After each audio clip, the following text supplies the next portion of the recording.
सुबह जैसे ही मेरी आंख खुली तो मैंने देखा कि मेरे बाएं हाथ में एक सोने की मोटी जंजीर बंधी हुई है।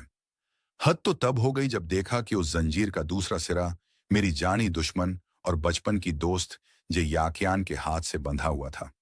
मैंने बिना सोचे समझे उसे अपनी तरफ झटका दिया। जे याकियान के चेहरे पर नींद गायब थी। वह मुस्कुराते हुए बोली, अरे मूर्ख चुन, तुम क्या कर रहे हो? तुम्हारी मेरे बिस्तर पर सोने की हिम्मत कैसे हुई? मैंने अपनी कलाई उठाते हुए गुस्से में कहा, यह सब क्या नौटंकी है? इसे जल्दी से खोलो। जय याकियान अचानक भावुक हो गई और चिल्लाकर बोली, तुम फिर से उस युआन त्यान त्यान के पास जाना चाहते हो ना? ऐसा सोचने की कोशिश भी मत करना। तुम इस जिंदगी में उससे कभी नहीं मिल पाओगे। मैंने अपना सिर खुजलाते हुए पूछा, यह युआन कौन है? मैं उसे क्यों ढूंढने जाऊंगा?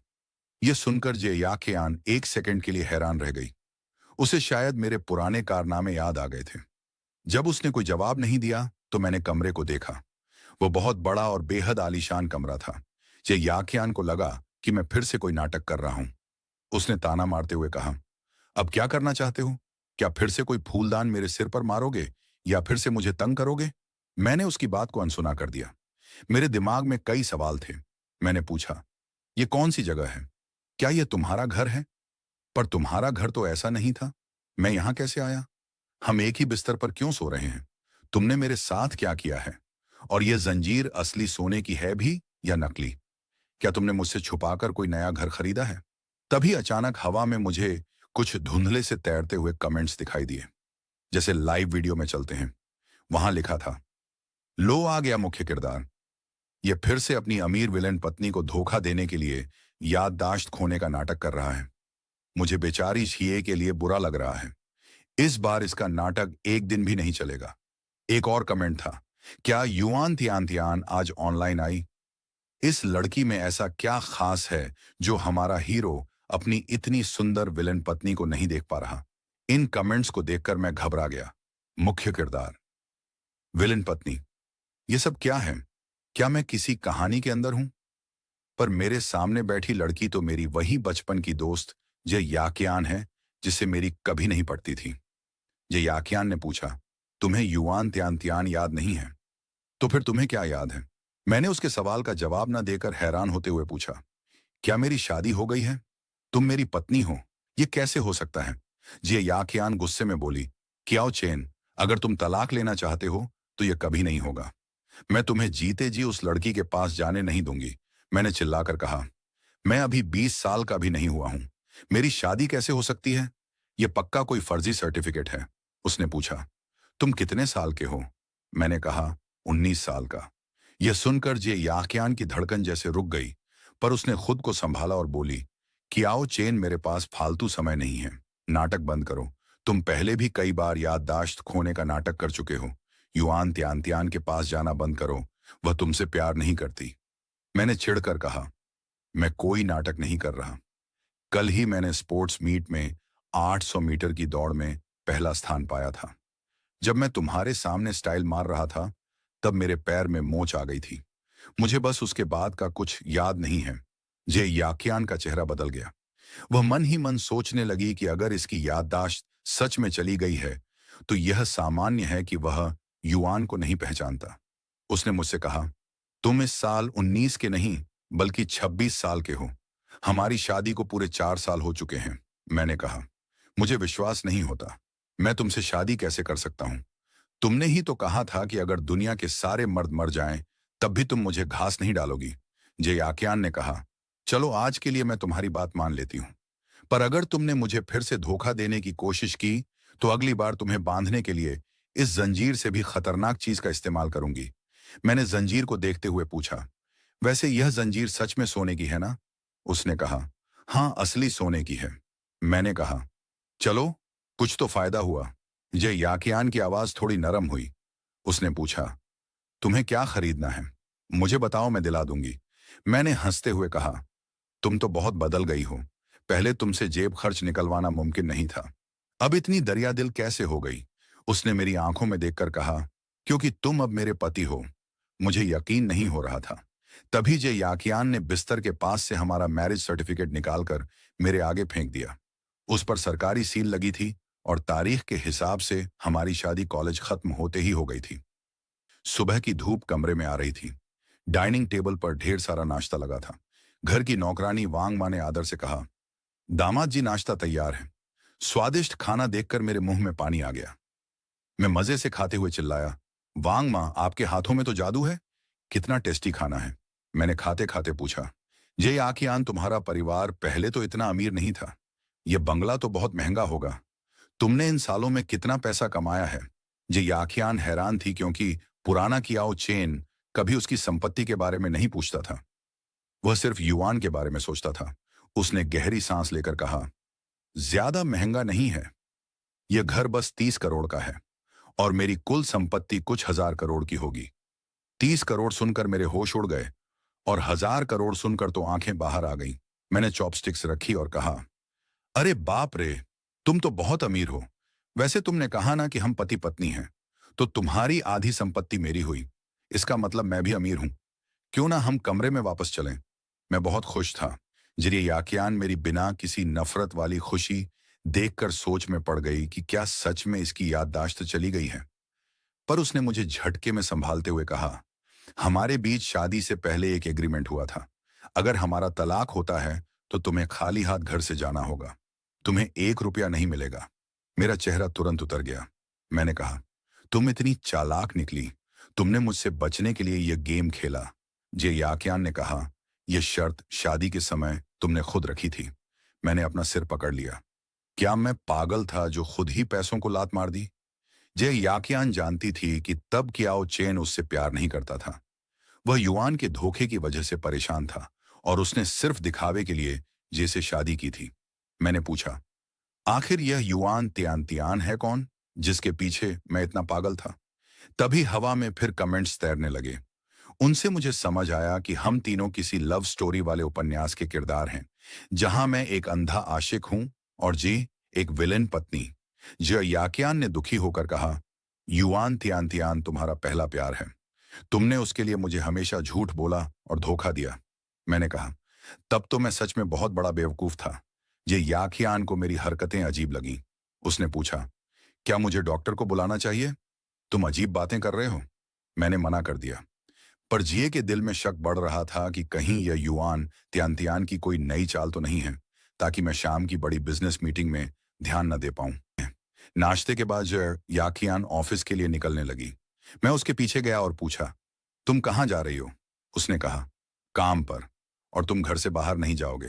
मैंने कहा, क्यों? तुम्हें अभी भी मुझ पर भरोसा नहीं है? मुझे सच में कुछ याद नहीं है। मैं उस युआन नाम की लड़की को भी भूल चुका हूं। जे याकियान ने ठंडे लहजे में कहा, जब तक सब ठीक नहीं होता तुम घर पर रहोगे। बाहर बॉडीगार्ड्स हैं, भागने की कोशिश मत करना। मैंने कहा, ठीक है, पर मेरा फोन तो दे दो, घर में बोर हो जाऊंगा। उसने कहा, नया फोन भिजवा दूंगी। बाहर जाते ही जे ने बॉडीगार्ड्स को सख्त ऑर्डर दिए कि दामाद जी पर पूरी नजर रखी जाए और उन्हें युआन से न मिलने दिया जाए। गाड़ी में जिए की असिस्टेंट जूजू ने बताया, मैडम आज शाम की बिजनेस डील बहुत बड़ी है। वहां युआन ग्रुप भी आ रहा है। हर बार जब दामाद जी ऐसा कोई नाटक करते हैं तो वह युआन की कंपनी को फायदा पहुंचाने के लिए होता है। वे हमारे शेयर होल्डर्स को भड़काना चाहते हैं। दामाद जी सच में अंधे हैं जो आप जैसी अमीर और अच्छी पत्नी को छोड़कर उस धोखेबाज के पीछे भागते हैं। जय ने कहा, तुम बैकअप प्लान तैयार रखो। हमें यह डील हर हाल में जीतनी है। इधर घर पर मुझे नया फोन मिल गया। मैं आराम से आलीशान बिस्तर पर लेटकर फोन चलाने लगा। तभी अचानक फोन पर एक मैसेज आया। वह मैसेज युआन तियान का था। उसने लिखा था, अचेन, आज की बिजनेस डील हमारे लिए बहुत जरूरी है। तुम्हें किसी भी तरह जे याकियान को उस मीटिंग में जाने से रोकना होगा। जब मैं जे ग्रुप को हरा दूंगी तो हम दोनों शादी कर लेंगे। तभी हवा में कमेंट्स आए, देखो वह डायन फिर से हीरो को बेवकूफ बना रही है। इस बार हीरो क्या करेगा? मुझे उस लड़की पर बहुत गुस्सा आया। 10 मिनट तक मैंने कोई जवाब नहीं दिया। फिर उसने मुझे मनाने के लिए और मीठे मैसेज भेजे कि वह जो कुछ भी कर रही है वह हमारे भविष्य के लिए है। मैंने उसे सीधा रिप्लाई किया, मुझे अभी 50 लाख रुपये भेजो, फिर तुम्हारी औकात देखती हूं। यह सुनते ही युआन का रंग बदल गया। उसने लिखा, अचेन, तुम बदल गए हो। तुम पहले इतने लालची नहीं थे। तुम बहुत साफ दिल के थे। क्या उस जे के साथ रहकर तुम भी ऐसे हो गए? मेरी मजबूरी समझो। मैंने अपना सिर पीट लिया। मैं मन ही मन बोला, मैं ऐसी अजीब लड़की के पीछे पागल था। नामुमकिन।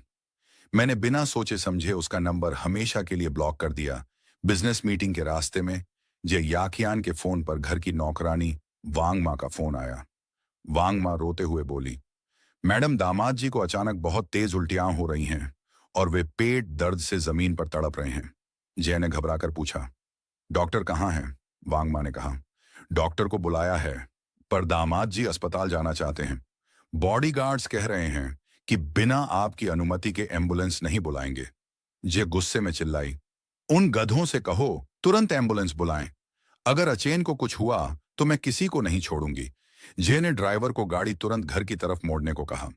असिस्टेंट झूझू ने टोकते हुए कहा, मैडम, मीटिंग का समय हो गया है, कहीं दामाद जी का यह फिर से कोई नाटक तो नहीं? जय ने आंखों में आंसू ली कहा, मुझे पता है कि यह कोई साजिश हो सकती है, पर मैं अचेन को खोने का खतरा नहीं उठा सकती। वह मुझे 100 बार धोखा दे, पर मैं एक बार भी उसे तड़पता हुआ नहीं देख सकती। गाड़ी अस्पताल की तरफ दौड़ पड़ी। जब जे अस्पताल पहुंची तो वहां एम्बुलेंस पहले से आ चुकी थी। इमरजेंसी रूम के बाहर बॉडीगार्ड सिर झुकाए खड़े थे। जे ने गुस्से में कड़कती आवाज में पूछा, एम्बुलेंस बुलाने से किसने रोका था? एक बॉडीगार्ड डरते हुए बोला, मैडम, आपने ही कहा था कि दामाद जी को बाहर न जाने दिया जाए। जी ने कहा, मैंने सुरक्षा करने को कहा था, दर्द में तड़पने के लिए नहीं। अगर उसे कुछ हो जाता तो तुम सब खत्म हो जाते। तभी डॉक्टर बाहर आए। जे तुरंत आगे बढ़ी, डॉक्टर, मेरे पति कैसे हैं? डॉक्टर ने मुस्कुराकर कहा, घबराने की कोई बात नहीं है। उन्हें पेट का गंभीर इन्फेक्शन हुआ है। वे वैसे तो कम खाते हैं, पर आज उन्होंने एक साथ बहुत सारा भारी खाना खा लिया। इस वजह से पेट में तेज मरोड़ उठी। हमने दवा दे दी है और ग्लूकोज की बोतल चढ़ा दी है। अब वे बिल्कुल ठीक हैं। ये सुनते ही जे याकियान के जान में जान आई। उसकी आंखों से खुशी और राहत के आंसू बहने लगे। उसने एक लंबी सांस ली और चैन महसूस किया। हॉस्पिटल के कमरे में सिर्फ मेडिकल मशीन और आईवी ड्रिप की टपकने वाली आवाज आ रही थी। बेड पर लेटे लेटे अब मेरा चेहरा थोड़ा पीला पड़ चुका था, लेकिन मेरी आंखों में एक अजीब सी छटपटाहट थी, क्योंकि मैं उन 6 सालों का सच जानना चाहता था जो मेरी याददाश्त से गायब हो चुके थे। मैंने जे याकियान से एक के बाद एक कई सवाल पूछे। शुरुआत में तो वह बात टालने की कोशिश करती रही और उसने बहुत छोटे जवाब दिए। असल में वे 6 साल जे याकियान के लिए किसी बुरे सपने जैसे थे। उसने बेबस होकर मुझे किसी दूसरी लड़की के पीछे भागते देखा था। उस जलन और बेबसी ने उसे अंदर ही अंदर तोड़ दिया था। वह उन कड़वे दिनों को याद भी नहीं करना चाहती थी, लेकिन जब भी वह चुप होने लगती तो मेरी साफ और मासूम आंखें देखकर उसका दिल पिघल जाता। मेरी आंखों में अब उसके लिए कोई नफरत नहीं थी, बल्कि सिर्फ एक गहरी जिज्ञासा थी। आखिरकार उसने अपने दिल की दीवार हटाई और धीरे धीरे सच उगलने लगी। मैंने पूछा कि मैं उस युआन नाम के परिवार के लड़के या लड़की को कैसे जानता हूं?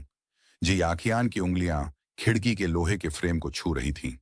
उसकी आवाज एकदम शांत थी, लेकिन अंदर एक आग सुलग रही थी।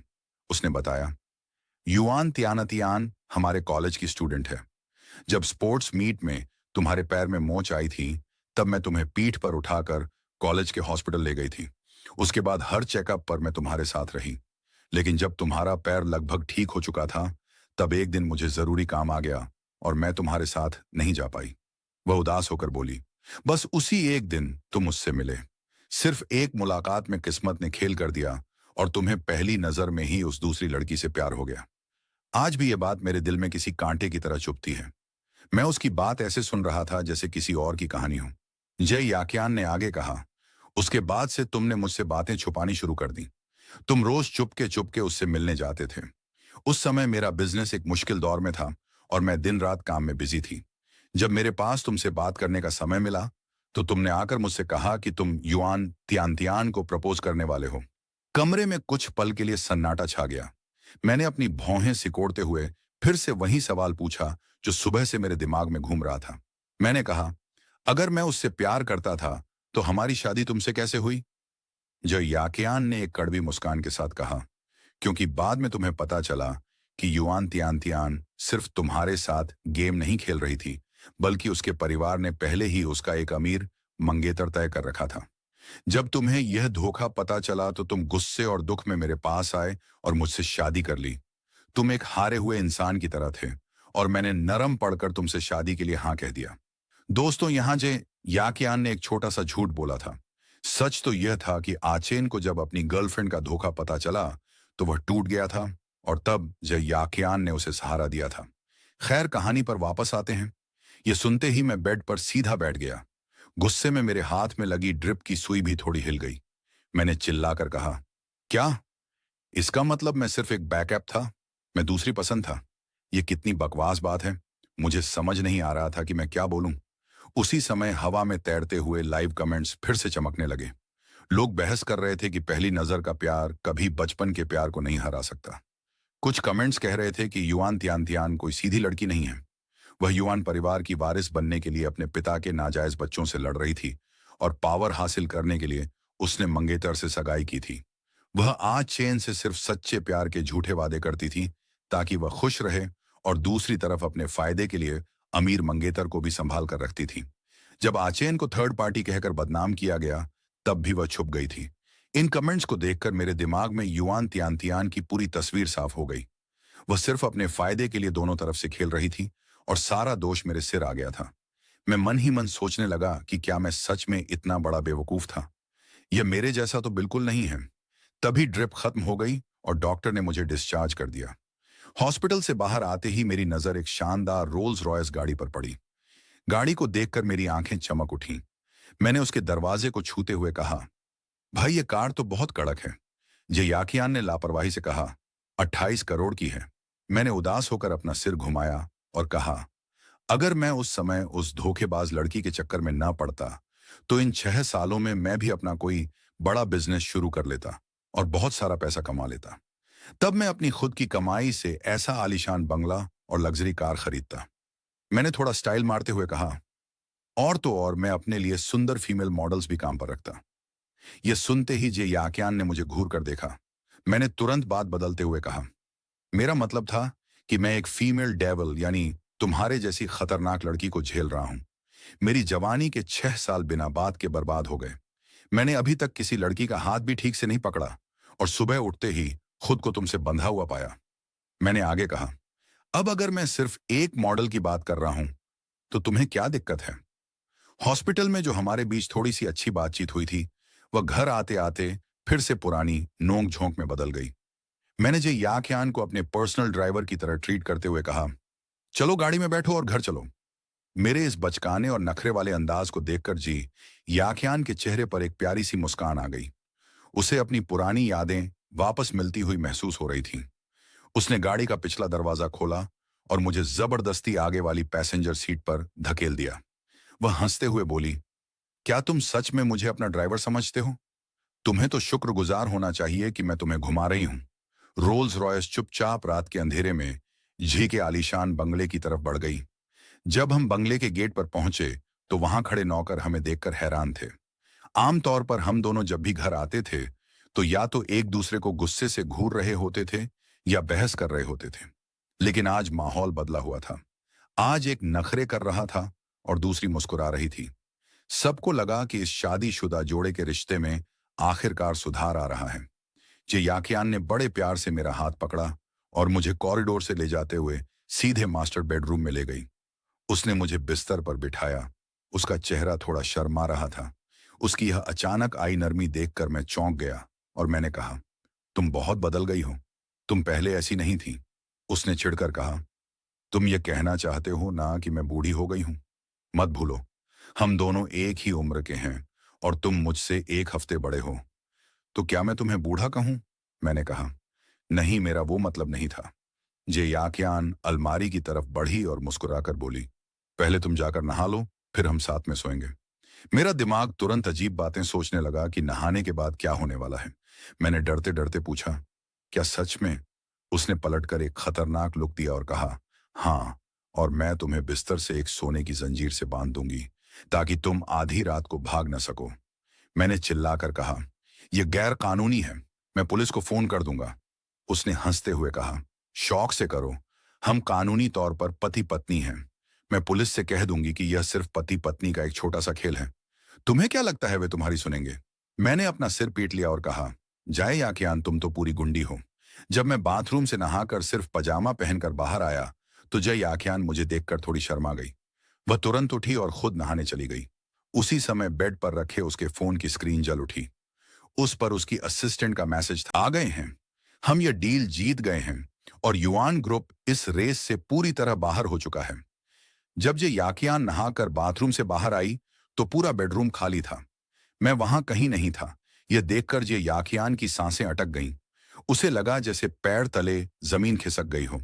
उसके मन में फिर वही पुराना डर आ गया कि क्या आचेन ने मुझसे फिर झूठ बोला। क्या वह फिर से मुझे धोखा देकर उस युआन तियान के पास भाग गया। वह डर के मारे कांपने लगी और चिल्लाई, कोई है, जल्दी जाओ और आचेन को ढूंढो। अभी के अभी तभी पास के गेस्ट रूम का दरवाजा धीरे से खुला। मैंने गुस्से में अपना चेहरा बाहर निकाला और चिल्लाकर कहा, चिल्लाना बंद करो, आधी रात को इस तरह शोर मचाओगी तो कोई सोएगा कैसे। मुझे वहीं देखकर जी याकियान के जान में जान आई। उसकी वह घबराई और पागल जैसी हालत देखकर मुझे अंदर से थोड़ा बुरा लगा। मुझे याद आया कि 6 साल पहले जब मेरे पैर में मोच आई थी, तब भी वह मुझे डांटते हुए हॉस्पिटल ले गई थी और कह रही थी कि तुम्हें अपने घमंड की सजा मिली है। वह लगातार बोलती जा रही थी और जब मैंने अपना पैर हिलाकर उसे डराने की कोशिश की तो वह तुरंत चुप हो गई थी। 20 साल की जयाक्यान भले ही तेज जुबान वाली थी, लेकिन जब भी मुझे जरूरत होती वह हमेशा मेरे पास होती थी। और आज 26 साल की जे याकियान भी ऊपर से गुस्सा दिखाती थी, लेकिन अंदर से मेरी बहुत परवाह करती थी। अब भले ही मेरी उम्र 26 की थी, लेकिन मेरा दिल तो अभी भी 19 साल के लड़के जैसा था। मैंने बिना किसी झिझक के सीधे उसकी आंखों में देखा और पूछा, क्या तुम्हें मुझ पर क्रश है। मेरा लहजा इतना पक्का था कि जय आख्यान 1 सेकंड के लिए बिल्कुल शांत हो गई। फिर वह अपनी बात छुपाते हुए चिल्लाई, तुम्हें मुझ पर क्रश है और तुम्हारे पैरों पर भी। चलो चुपचाप मेरे साथ मास्टर बेडरूम में वापस आओ, तुम्हें यहां अकेले रहने की इजाजत नहीं है। तभी हवा में कमेंट्स का फिर से धमाका हुआ और लोग मजे लेने लगे। मैंने कमेंट्स को अनदेखा किया। जितिया याकियान मेरे सामने खड़ी थी और उसकी आंखें एकदम गंभीर थीं। उसने कहा, तुम खुद सीधे पैर चलकर वापस आ रहे हो या मैं तुम्हें उठाने के लिए बॉडीगार्ड्स को बुलाऊं। यह कोई रिक्वेस्ट नहीं, बल्कि मेरा ऑर्डर है। मैंने घबराकर पीछे कदम बढ़ाए और कहा, देखो, मैं इसी गेस्ट रूम में सोऊंगा और मैं कहीं भाग नहीं रहा हूं। जब मैंने जे याकियान से कहा कि मैं गेस्ट रूम में ही सोऊंगा और भागूंगा नहीं, तो उसने मुझे बहुत ध्यान से देखा। उसकी आंखों में एक अजीब सा दर्द था। मैंने खुद को शीशे में देखा तो मैं बहुत ज्यादा कमजोर और पतला लग रहा था। मैंने जे याकियान से पूछा, अगर तुम मुझसे प्यार नहीं करती और हमारे बीच सिर्फ एक समझौता हुआ था, तो फिर तुमने मुझे इस तरह जंजीर से बांधने पर जोर क्यों दिया। मुझे पता है कि इन 6 सालों में बहुत कुछ ऐसा हुआ है जो मेरी खोई हुई यादों से जुड़ा है। जय याकियान ने एक गहरी सांस ली और वो सच बताया जिसे सुनकर मेरा दिमाग घूम गया। वह बोली, हमारी शादी से पहले तुम उस युआन त्यान के प्यार में इस कदर पागल थे कि तुमने खुद को एक जिंदा लाश बना लिया था। हमारी शादी के बाद मैंने तुम्हें पूरी आजादी दी थी, लेकिन जब तुमने उसे शादी के बाद पहली बार देखा तो तुम घर आए और तलाक के लिए 3 दिन की भूख हड़ताल पर बैठ गए। वह आगे बोली, मैं तुम्हारी इस जिद से सहमत नहीं थी, फिर भी मैंने तुम्हें उससे मिलने से नहीं रोका। यहां तक कि तुम्हारी सुरक्षा के लिए मैंने छुपकर बॉडीगार्ड भी भेजे थे। लेकिन अगली बार जब तुम लौटे तो तुम अपने ही दरवाजे पर बैठकर रो रहे थे और कह रहे थे कि युआन त्यान अपने अमीर मंगेतर से सगाई कर रही है। जे याकियान की आवाज में उस पुरानी धोखेबाज लड़की के लिए गुस्सा था। उसने कहा, वह लड़की तुम्हें फंसाकर जे ग्रुप के कई बड़े प्रोजेक्ट्स चुरा रही थी। उसने खुद को मजबूत बनाने के लिए तुम्हारा और मेरा दोनों का इस्तेमाल किया। उसने तुमसे शादी का वादा भी नहीं निभाया और अपनी सगाई भी नहीं तोड़ी। और तुम उसके लिए इतने अंधे हो चुके थे कि तुमने अपनी कलाई काट ली और नींद की गोलियां खाकर सुसाइड करने की कोशिश की। वह मुझे देखते हुए बोली, हद तो तब हो गई जब उस लड़की के बचपन के प्यार को किडनी की जरूरत थी और तुम उसके लिए अपनी किडनी दान करने को तैयार हो गए। यह तो अच्छा हुआ कि मैंने तुम्हें समय पर रोक लिया और घर में बंद कर दिया, वरना आज तुम सिर्फ कमजोर नहीं होते बल्कि तुम्हारी हड्डियां भी नहीं बचती। उसी दिन के बाद से मैंने दिन में तुम पर नजर रखने के लिए बॉडीगार्ड लगाए और रात में तुम्हें अपने साथ बांधकर सुलाने लगी ताकि तुम फिर से कोई आत्मघाती कदम न उठा सको। यह सब सुनकर मेरा चेहरा अजीब हो गया। मैं मन ही मन सोचने लगा कि क्या इस कहानी के लेखक के दिमाग में कोई खराबी है। मैं इतना बड़ा आशिक और बेवकूफ कैसे हो सकता हूं। खैर, अब तो मैं सब कुछ भूल चुका था, इसलिए मैंने अपना बचाव करते हुए कहा, अच्छा, जो भी हो, अब तो मैं वो सब भूल चुका हूं ना। यिचके याकियान ने कहा, तुम्हें अचानक वो सब बातें याद ना आईं और तुम फिर से मरने की नाटक ना करो। इसलिए तुम्हें मेरे साथ मास्टर बेडरूम में ही सोना होगा। मैं इतने सालों की उसकी वफादारी और फिक्र देखकर अंदर से पिघल गया। भले ही उसकी जुबान थोड़ी कड़वी थी, लेकिन वह मेरे लिए एक सच्चे परिवार जैसी थी। मैंने हार मानते हुए कहा, ठीक है, चलो। वैसे भी मुझे अब खुद में कोई दिलचस्पी नहीं है।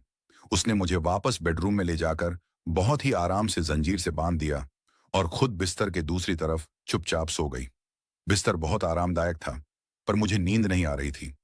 दोस्तों, कहानी में असली धमाका तो अगली सुबह होता है, जब नायक के दिमाग में एक ऐसी आवाज गूंजती है जो पूरी कहानी को ही पलट कर रख देती है। अगली सुबह जब जे याकियान सोकर उठी तो उसकी लोहे की जंजीर की खनक से मेरी आंख खुल गई।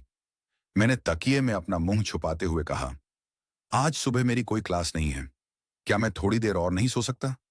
जे याकियान ने हैरान होकर कहा, वाह, तुम्हारी याददाश्त तो बहुत अच्छी है। तुम्हें यह भी याद है कि आज सुबह तुम्हारी कॉलेज की क्लास नहीं है? मैं बिस्तर पर बैठ गया और गहरी सोच में डूब गया। 6 साल पहले की बातें मुझे कल की तरह याद थीं, लेकिन बीच के 6 साल गायब थे। यह कोई आम भूलने की बीमारी नहीं थी। तभी मेरे दिमाग में एक साइंस फिक्शन जैसा विचार आया कि कहीं मैं टाइम ट्रेवल करके भविष्य में तो नहीं आ गया। मैं नाश्ता करने नीचे गया। मैंने खुद से कहा कि आज मैं कम खाऊंगा ताकि कल की तरह दोबारा हॉस्पिटल न जाना पड़े। जे याकियान काम पर चली गई और मैं वापस कंबल ओढ़कर लेट गया।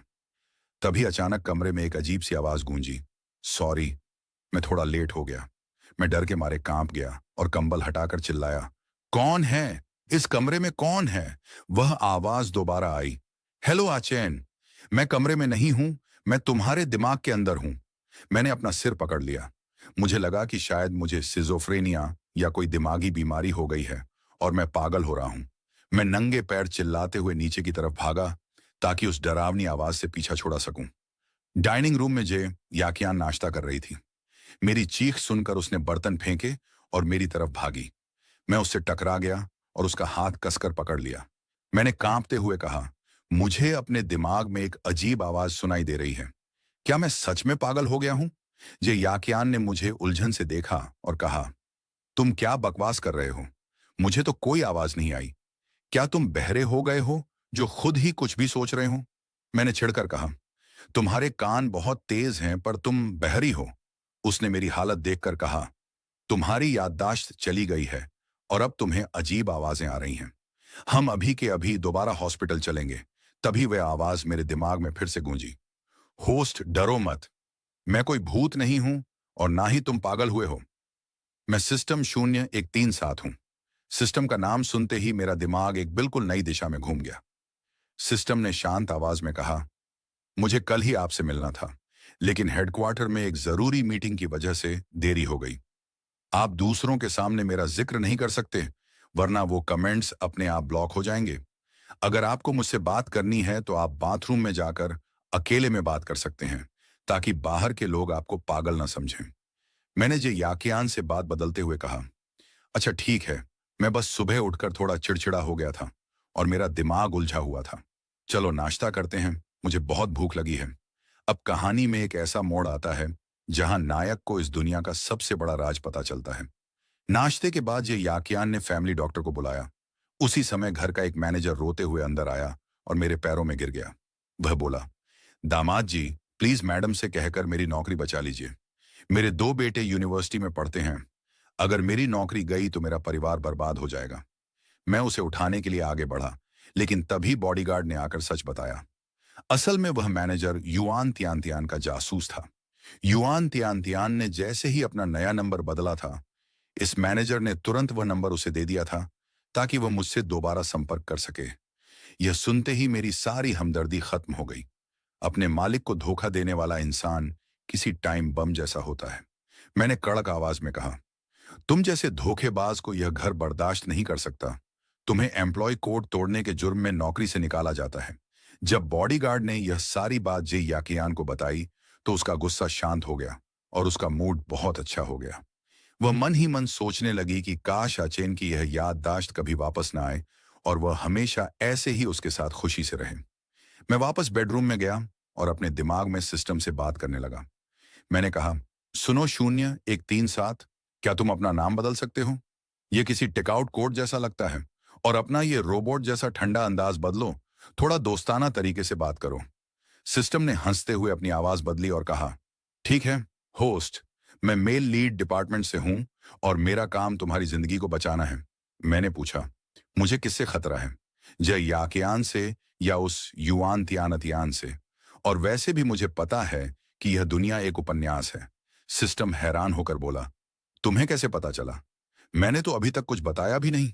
मैंने कहा, मुझे सब कुछ हवा में तैरते कमेंट्स से पता चला है।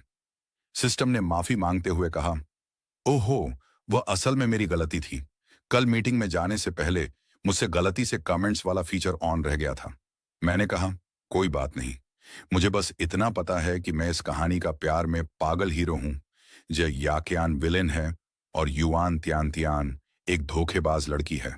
सिस्टम ने मुझे मोटिवेट करते हुए कहा, खुद को ऐसा मत कहो, हीरो को मजबूत होना चाहिए। पिछले जन्म में जब विलेन पत्नी जियो याकयान पूरी तरह बुरी हो गई थी, तो उसने युआन त्यान त्यान को मार दिया था और तुम्हारी कब्र पर जाकर खुद भी सुसाइड कर लिया था। उस समय सारे मेन कैरेक्टर्स मर गए थे और दुनिया फिर से रीस्टार्ट हुई है। इस बार भी विलेन पत्नी की हरकतें अजीब हो रही हैं। यह सुनकर मैं चौंक गया। क्या? मैं पिछले जन्म में मर गया था? अगर मैं हीरो हूं तो मैं क्यों मरा? अगली बार मरने से पहले मैं उस धोखेबाज लड़की को अपने साथ लेकर मरूंगा। सिस्टम ने मुझे शांत करते हुए कहा, होस्ट शांत हो जाओ। हमारा मकसद तुम्हें एक हैप्पी एंडिंग देना है। पुराने घिसे पिटे तरीके अब बदल चुके हैं। अब तुम अपनी मर्जी से अपनी कहानी का अंत चुन सकते हो। तुम चाहो तो इस विलन पत्नी को चुन सकते हो या अकेले रहने का रास्ता भी चुन सकते हो। मैंने कहा, मुझे सबका साथ और एक खुशहाल परिवार चाहिए। मैं आज से तुम्हारा नाम रियूनियन रखता हूं। रियूनियन ने कहा, ठीक है होस्ट, अब से हमारा मकसद सिर्फ तुम्हारी खुशी है। मैं इस परेशान करने वाले कमेंट्स वाले फीचर को अभी बंद कर देता हूं। तुम्हें बस इस कहानी को पूरा करना है और हर स्टेज पर तुम्हें नए रिवॉर्ड्स मिलेंगे। इसका आखिरी बम्पर प्राइज है अपने पार्टनर के साथ बूढ़ा होना। मैंने पूछा, और अगर मेरे पार्टनर ने मुझे फिर से धोखा दिया? तो सिस्टम ने कहा, तुम उसे कभी भी बदल सकते हो। हमारा सिस्टम हमेशा सिर्फ हीरो को ही प्राथमिकता देगा। मैंने आखिरी सवाल पूछा, मैं 2 दिन पहले कॉलेज में था और आज मेरी शादी को 4 साल हो चुके हैं। ऐसा टाइम गैप क्यों हुआ? सिस्टम ने झेंपते हुए कहा, असल में जब मैं तुम्हें 6 साल पहले के समय में ले जा रहा था, तब हेडक्वार्टर के नेटवर्क में लैग आ गया और मुझे अपग्रेड होने में देरी हो गई। हेडक्वार्टर का एक दिन इस दुनिया के 1 साल के बराबर होता है। मैं तुम्हें शादी के समय पर लाना चाहता था, लेकिन नेटवर्क की खराबी के कारण हम सीधे 4 साल आगे यानी आज के समय में पहुंच गए। ये सुनकर मैंने अपना सिर पीट लिया और कहा, तुम तो बड़े अनरिलायबल निकले। मैं अभी कॉलेज का स्टूडेंट हूं और तुम मुझे सीधे यहां ले आए और तुम खुद को एक सिस्टम कहते हो, लेकिन तुम पर बिल्कुल भरोसा नहीं किया जा सकता। तुमने आखिर ऐसा क्या अपग्रेड किया है? सिस्टम ने धीरे से कहा, असल में मैं एक ऐसा सिस्टम हूं जिसने इसी साल यूनिवर्सिटी से ग्रेजुएशन पूरा किया है और तुम मेरे पहले होस्ट हो। मैंने चिल्लाकर कहा, क्या तुम खुद अभी नए हो? क्या तुम वाकई भरोसे के लायक हो? अब तो मुझे तुम्हारी काबिलियत पर शक होने लगा है। सिस्टम ने मुझे दिलासा देते हुए कहा, होस्ट मुझ पर भरोसा रखो। मुझे पूरा विश्वास है कि तुम इस दुनिया में बहुत खुश रहोगे। मैंने उससे पूछा, इस दुनिया ने अचानक अपने 6 साल खो दिए, तो क्या उन 6 सालों में मैं यहां मौजूद था? सिस्टम ने जवाब दिया, हाँ, इस दुनिया में तुम थे और यह दुनिया अभी भी इस नॉवेल की कहानी को ही फॉलो कर रही थी। जब तुम यहां होश में नहीं थे, तब ये 6 साल दुनिया का एक ऑटोमेटिक प्रोग्राम चला रहा था, जिसे आमतौर पर ऑटोमेटिक कंट्रोल कहा जाता है। यह सुनकर मेरा दिमाग घूम गया। मैंने कहा, चूंकि इस दुनिया को ऑटोमेटिक कंट्रोल किया जा सकता है, तो फिर मेरे यहां होने का क्या मतलब है? लॉजिकली देखा जाए तो इस नॉवेल की कहानी ये है कि मैं भी इसी रास्ते पर चलूंगा और ऑटोमेटिक कंट्रोल भी इसी स्क्रिप्ट को फॉलो करेगा। तो फिर मुझ में और उस ऑटोमेटिक प्रोग्राम में क्या फर्क है? और वैसे भी उन 6 सालों में इस किरदार ने जो भी किया, वह मेरी अपनी पर्सनैलिटी से बहुत अलग है। मैं वैसा बेवकूफी भरा काम कभी नहीं कर सकता। सिस्टम ने समझाया, होस्ट फर्क यही है कि ऑटोमेटिक कंट्रोल वाले शरीर को कोई दर्द महसूस नहीं होता। उसके पास कोई इमोशन और कोई विचार नहीं होते। वह बस एक कठपुतली की तरह स्क्रिप्ट को फॉलो करता है। लेकिन अब तुम्हारे पास विचार हैं। तुम असली आचेन हो। मैंने गुस्से में कहा। वह जो भी था, मैं नहीं था। बिल्कुल मैं नहीं था। कोई और मेरी जिंदगी की स्क्रिप्ट लिख रहा था और मैं किसी और के इशारों पर जी रहा था। स्क्रिप्ट का वह आचेन मुझसे बिल्कुल अलग है। मैं उसके सोचने का तरीका कभी नहीं समझ सकता। उसने जो भी बेवकूफियां की, मैं उन्हें कभी नहीं दोहराऊंगा। मैं हर बार इतना बड़ा गधा नहीं बन सकता। सिस्टम ने कहा, होश तुम्हारा ऐसा सोचना बिल्कुल नॉर्मल है। प्लॉट से बंधा हुआ वह इंसान असली तुम नहीं थे। सिर्फ तुम जिस तरह से अब अपनी आजादी से जियोगे, वही असली तुम हो। मैंने साफ शब्दों में कह दिया, कुछ भी हो जाए, मैं कभी नहीं मानूंगा कि वे 6 साल मेरे थे। मैं इतना दिमाग से पैदल कभी नहीं हो सकता। वैसे यह बताओ कि तुम्हारी खास एबिलिटी, यानी तुम्हारी पावर क्या है? सिस्टम ने गर्व से कहा, मेरी पावर यह है कि मैं समय को 3 बार रिवाइंड कर सकता हूं, यानी वक्त को पीछे ले जा सकता हूं। मैंने तुरंत कहा, तो फिर देर किस बात की है? मुझे अभी 6 साल पीछे ले चलो और हम इस मिशन को नए सिरे से शुरू करते हैं। सिस्टम ने हाथ खड़े करते हुए कहा, नहीं होस्ट, टाइम रिवाइंड सिर्फ शॉर्ट टर्म, यानी कुछ समय पहले के लिए ही मुमकिन है। हम 6 साल पीछे नहीं जा सकते। मैंने कहा, चलो ठीक है, मैं अभी के लिए इस स्किल को अपने पास रख लेता हूं। ये बताओ कि इस मेन क्वेस्ट को पूरा करने पर क्या इनाम मिलेंगे? और अगर यह मेन क्वेस्ट है तो इसका मतलब कुछ साइड क्वेस्ट भी होंगे। सिस्टम ने कहा, हाँ होस्ट, मेन क्वेस्ट का रिवॉर्ड एक ब्लाइंड बॉक्स है, यानी तुम्हें सरप्राइज गिफ्ट मिलेगा। और साइड क्वेस्ट तुम्हारे सामने आने वाले किरदारों के आधार पर रैंडमली मिलेंगे। तुम उन्हें करना या न करना खुद चुन सकते हो। मैंने मुस्कुराकर कहा, सुनने में तो काफी दिलचस्प लग रहा है। दोस्तों, यहाँ कहानी में एक बहुत बड़ा ट्विस्ट आता है। जहां हमारा हीरो अपने दिमाग में सिस्टम से बात कर रहा था, वहीं दूसरी तरफ जे ग्रुप ने वो बड़ी बिजनेस डील जीत ली थी। इस जीत से जे याकियान ने मार्केट के सारे कंपटीशन को खत्म कर दिया था। लेकिन इस जीत का मतलब था किसी और की बर्बादी। जिस रात इस बिजनेस डील के रिजल्ट आए, उस रात धोखेबाज लड़की युआन तियान तियान को अपनी करारी हार का पता चला। वह सदमे में आ गई। उसने खुद को युआन बिल्डिंग के टॉप फ्लोर पर अपने आलीशान ऑफिस में बंद कर लिया। पूरे फ्लोर पर सन्नाटा था और वह बिल्कुल अकेली थी। कंप्यूटर स्क्रीन पर ठंडे अक्षरों में लिखा वो रिजल्ट उसकी आंखों में किसी सुई की तरह चुभ रहा था। वह धीरे से उठी और ऑफिस की बड़ी कांच वाली खिड़की के पास जाकर खड़ी हो गई। बाहर शंघाई शहर का रात का बेहद खूबसूरत नजारा दिख रहा था। लेकिन यह पूरा बिजनेस एम्पायर, जिसे वह सोचती था कि वह अब कंट्रोल करने वाली है, आज उसकी नाकाबिलियत का मजाक उड़ा रहा था। गुस्से और पागलपन में उसने ऑफिस की चीजों को बेतहाशा तोड़ना शुरू कर दिया। लैपटॉप, फाइलें और कीमती शो पीस जमीन पर बिखर गए।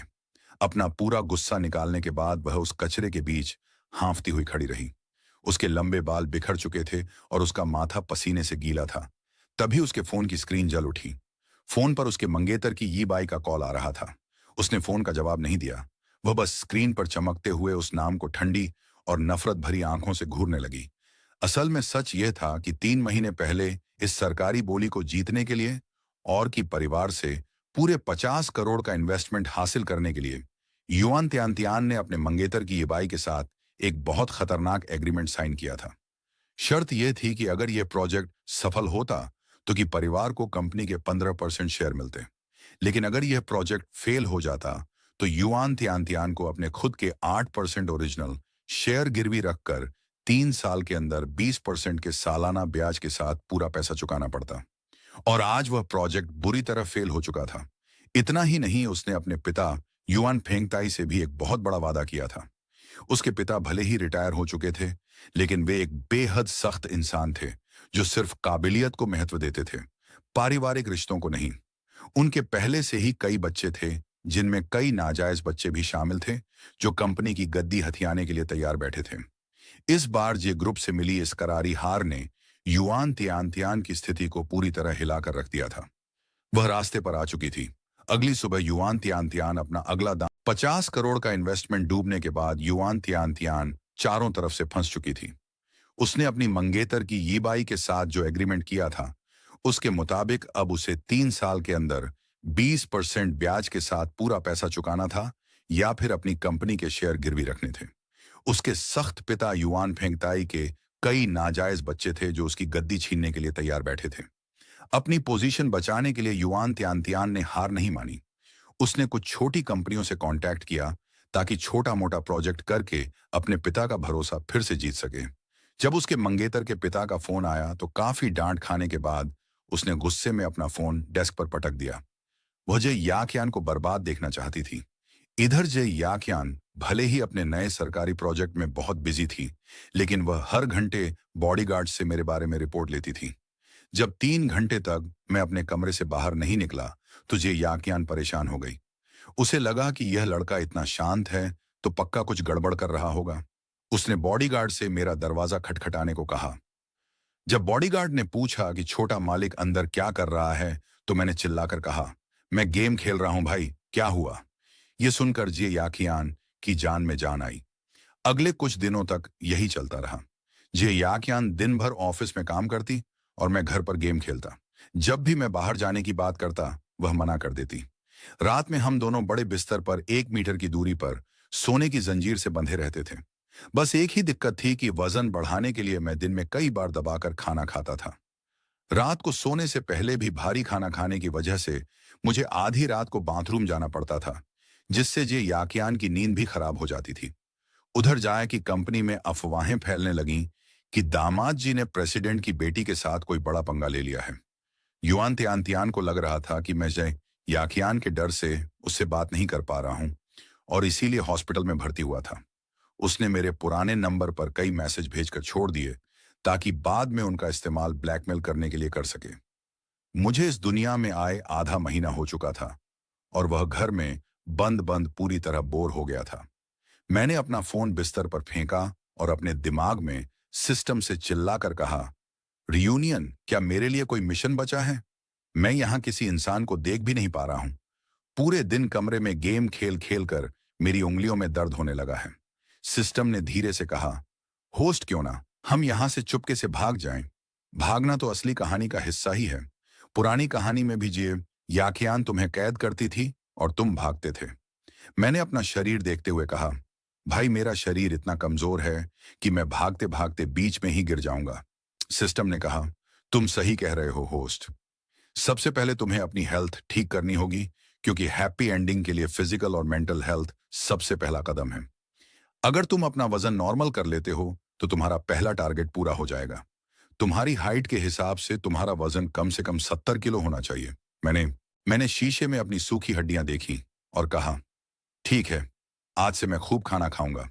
मैं तुरंत नीचे भागा और आंटी वांग से कहा, आंटी आज से मेरे लिए ऐसा खाना बनाओ जिससे मेरा वजन बढ़े और शरीर को पोषण मिले। शाम को जब ये याकियान घर आई तो डाइनिंग टेबल का नजारा देखकर हैरान रह गई। टेबल पर ग्रिल्ड ऑनेस्टर बीफ स्टेक, ताजी मछलियां और पौष्टिक सूप सजा हुआ था।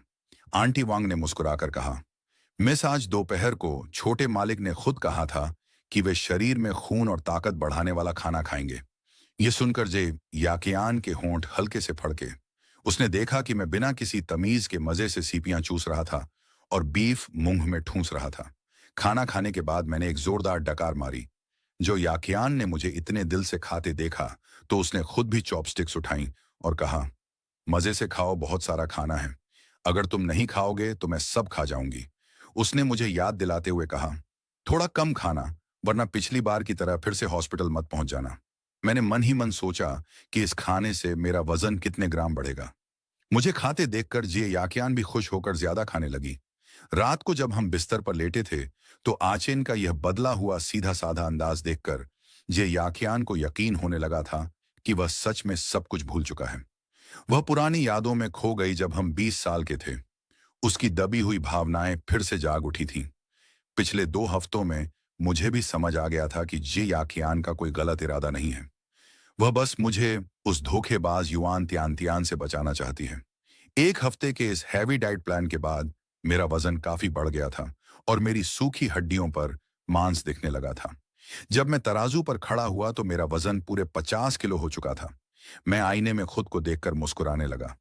लेकिन जे याकियान के दिल में एक अलग ही बेचैनी जल रही थी। वह आधी रात को अचानक उठ जाती और डिम लाइट में सो रहे मेरे मासूम चेहरे को चुपचाप देखती रहती। वह बेबसी में अपनी कलाई की चेन खोलती और बाथरूम की तरफ भागती ताकि ठंडे पानी से अपने अजीब ख्यालों को धो सके। अगली सुबह जब मैं सोकर उठा और नाश्ते की टेबल पर गया तो मैंने सीधे जी याक्यान से कहा, जे याक्यान, मैं घर पर बहुत बोर हो रहा हूं। मुझे कोई नौकरी चाहिए। हर दिन तुम्हारे घर में सुअर बनकर बैठना कोई लाइफ नहीं है। ये सुनकर जे याक्यान हंस पड़ी और बोली, आचेन, तुम अभी भी पहले जैसे ही हो, जो खुद की बुराई भी इतने मजे से करते हो। मैंने गंभीर होकर कहा, मैं अब वो पुराना आचेन नहीं हूं जो किसी लड़की के लिए अपनी जान दे दे। मैं अब समझदार, मेहनती और खुश मिजाज बनना चाहता हूं। मुझे इंसान जैसा महसूस करना है, किसी पालतू बिल्ली या कुत्ते जैसा नहीं। मुझे समाज में जाना है। दिमाग में सिस्टम भी खुश होकर चिल्लाया, होस्ट, तुम कमाल के हो। यही असली तुम हो। देखो, कमेंट्स में लोग तुम्हारी कितनी तारीफ कर रहे हैं। जे याखियान ने मेरी आंखों में देखा और कहा, ठीक है, अगर तुम्हें काम ही करना है तो तुम मेरे पर्सनल असिस्टेंट बनोगे और हर दिन मेरे पीछे पीछे घूमोगे। कोई और ऑप्शन नहीं है। मैंने ख्याल आने पर उसे देखा तो वह गुस्से में बोली, ये कैसा चेहरा बना रहे हो? क्या तुम खुश नहीं हो? उसने कड़क आवाज में कहा, मुझे बस डर है कि तुम काम का बहाना बनाकर चुपके से उस युआन त्यान त्यान से दोबारा मिलने न चले जाओ और फिर से कोई आत्मघाती ड्रामा न करो। मुझे तुरंत याद आया कि सिस्टम ने बताया था कि पिछले जन्म में इस विलेन पत्नी ने युआन त्यान त्यान को मार डाला था। मुझे सच में नहीं लगता था कि यह मुझसे प्यार करती है, क्योंकि हमारा रिश्ता तो हमेशा नोक झोंक वाला रहा था। हम बचपन में भी बहस करते थे और फिर सुलह कर लेते थे। मुझे लगा कि कहीं यह जे याकियान भी उस युआन त्यान त्यान की तरह दिमाग से बीमार तो नहीं है। खैर, मैंने हार मानते हुए कहा, ठीक है बाबा, मैं तुम्हारा असिस्टेंट बनने को तैयार हूं। जब जे याकियान की काली आलीशान कार कंपनी के गेट पर रुकी तो सारे कर्मचारी अपनी रफ्तार धीमी करके देखने लगे। कार का दरवाजा खुला और हमेशा की तरह ठंडी और कड़क दिखने वाली सीईओ बाहर आई। उनके तुरंत पीछे मैं बाहर निकला। जे याकियान ने दुनिया की परवाह किए बिना मेरा हाथ पकड़ा और मुझे सीधे अपनी प्राइवेट लिफ्ट की तरफ ले गई। ये देखकर ऑफिस के गॉसिप ग्रुप में मैसेज की बाढ़ आ गई। लोग लिखने लगे, अरे बाप रे, प्रेसिडेंट जी अपने साथ एक बहुत हैंडसम लड़के को लेकर आई हैं। ये तो वही आचेन है जो हमेशा युआन त्यान त्यान के पीछे पागल रहता था। आज ये यहाँ क्या कर रहा है? जैसे ही लिफ्ट का दरवाजा खुला, जे याकियान के साथ उसकी सेक्रेटरी झूझू अंदर आई। उसने आदर से कहा, प्रेसिडेंट सर और दामाद जी, गुड मॉर्निंग। मैं आपके लिए क्या कर सकती हूँ? इससे पहले कि जे याकियान कुछ कहती, मैंने मुस्कुराकर कहा, झूझू, क्या तुम मेरे लिए बाहर एक वर्क स्टेशन यानी डेस्क का इंतजाम कर सकती हो? मैं आज से यहाँ काम शुरू कर रहा हूँ। यह सुनकर झूझू के होश उड़ गए। उसे लगा कि वह कोई सपना देख रही है। कंपनी के लिए हमेशा मुसीबत खड़ी करने वाला दामाद आज यहाँ काम मांग रहा था। उसने कंफर्म करने के लिए जे याकियान की तरफ देखा। जे याकियान ने सिर हिलाया और कहा, इसके लिए मेरे ही केबिन के अंदर एक डेस्क लगा दो। हम छोटे कामों से शुरुआत करेंगे। मैंने तुरंत मना करते हुए कहा, बिल्कुल नहीं।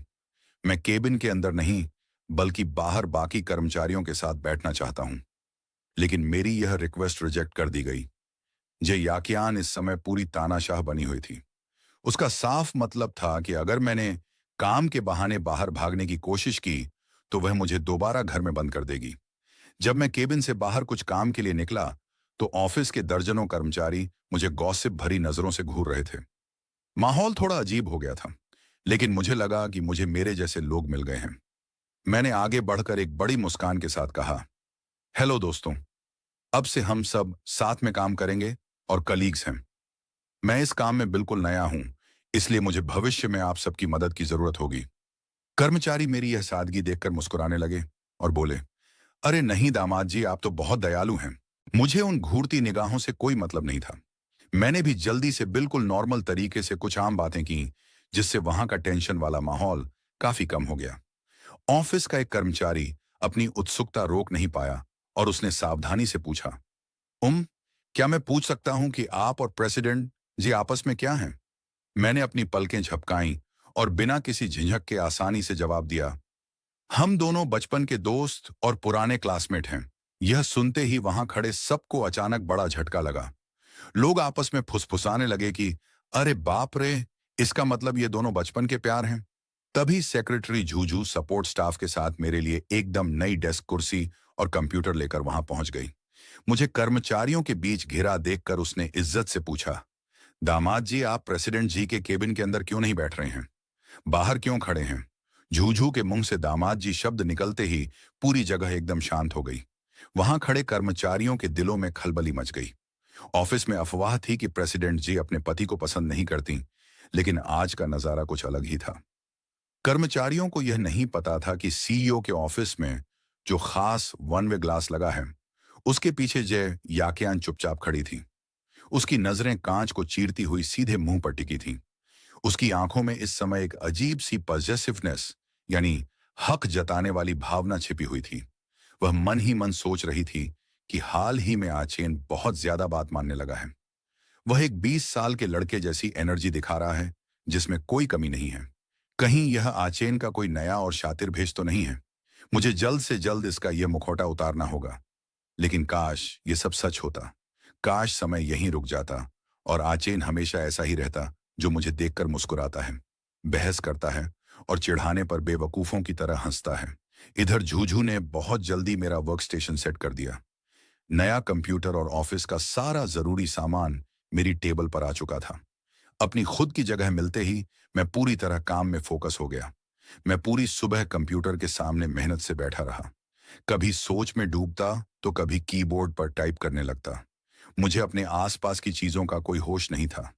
मैं मन ही मन परेशान हो रहा था कि अरे इस रिपोर्ट का क्या मतलब है, ये नंबर क्या दिखा रहे हैं, मैं इस डॉक्यूमेंट को कैसे फॉर्मेट करूं, मेरा काम इतना भद्दा क्यों दिख रहा है। ये सब तो कॉलेज में कभी सिखाया ही नहीं गया और मैंने इसे पहले कभी छुआ भी नहीं है। ये पीपीटी टेम्पलेट भी बहुत पुराना हो गया है और इसके रंग भी बहुत बेकार हैं। आत्मनिर्भर बनने के चक्कर में मैंने पहले चुपके से अपने फोन पर चीजें सर्च की। जब कुछ समझ नहीं आया तो मैंने सीधे सिस्टम रियूनियन को दिमाग में याद किया और उससे गाइडेंस लेने लगा। मैं पूरे दिन काम से लड़ता रहा और संघर्ष करता रहा। आखिरकार किसी तरह मैंने कुछ बेसिक काम ठीक ठाक तरीके से पूरे कर लिए। शाम को जय याकियान ने मेरे बनाए डॉक्यूमेंट का प्रिंट आउट लिया और अपने पेन से गलतियां बताते हुए कहा, आचेन यहां तुम्हारे लॉजिक में गड़बड़ है। ये डेटा का रेफरेंस सही नहीं है और यह फॉर्मेट हमारी कंपनी के स्टैंडर्ड के हिसाब से मैच नहीं कर रहा। मैं उसकी तरफ झुककर पेपर देखने लगा। वह बहुत ही शांत और सब्र के साथ मुझे पेन से गोल गोल घुमाकर एक एक पॉइंट समझा रही थी। मैं अनजाने में ही उसकी बातों को फॉलो करने लगा। उसे बदलाव करते देखना और उसका प्रॉब्लम सॉल्व करने का तरीका देखना मुझे बहुत अच्छा लग रहा था। धीरे धीरे खिड़की के बाहर शाम हो गई और 5 बजे का अलार्म ठीक समय पर बज उठा। अभी कुछ देर पहले तक मैं पूरी तरह काम में डूबा हुआ था, लेकिन अलार्म बजते ही जैसे मेरे अंदर कोई नई ताकत आ गई। मेरी आंखें चमक उठीं। मैंने बिजली की रफ्तार से फाइल सेव की और कंप्यूटर बंद कर दिया। मैं खुश होकर ऑफिस से बाहर भागने के लिए खड़ा हो गया। जे याकियान ने मुझे रोकते हुए कहा कि आओ चेन, तुम्हें अभी इस फाइल को ठीक करने की जरूरत नहीं है, हम इसे कल सुबह ठीक करेंगे। मैंने घड़ी देखी और कहा, लेबर लॉ के हिसाब से अब काम छोड़ने का समय हो गया है बॉस। मैं तुरंत ऑफिस एरिया से भाग निकला और पीछे कुछ ओवरटाइम करने वाले कर्मचारियों को हैरान छोड़ गया। भला समय पर ऑफिस से घर कौन नहीं जाना चाहता, लेकिन मेरी यह आजादी बहुत कम समय के लिए थी। जैसे ही मैं लिफ्ट के पास पहुंचा, बॉडीगार्ड ने मुझे रोक लिया और कहा, मुझे माफ कर दीजिए दामाद जी, जनरल मैनेजर जी का सख्त ऑर्डर है कि आप अकेले कंपनी से बाहर नहीं जा सकते। उसी समय पीछे से जे याकियान आई और बोली, अगर तुम्हें अभी घर जाना है तो पहले केबिन में वापस आकर फाइल की गलतियां ठीक करनी होंगी, वरना अगर अभी काम छोड़ना है तो ओवरटाइम के लिए ट्रिपल सैलरी मिलेगी। मैं मन ही मन बुदबुदाया कि एक एम्प्लॉय के तौर पर अगर मैं बॉस से पहले निकलने की कोशिश करता तो दूसरी कंपनियां मुझे पहले ही नौकरी से निकाल देती। मैंने अपना फोन पकड़ा और ऊपर केबिन की जलती लाइट्स को देखकर चुपचाप शर्माते हुए वापस अंदर चला गया।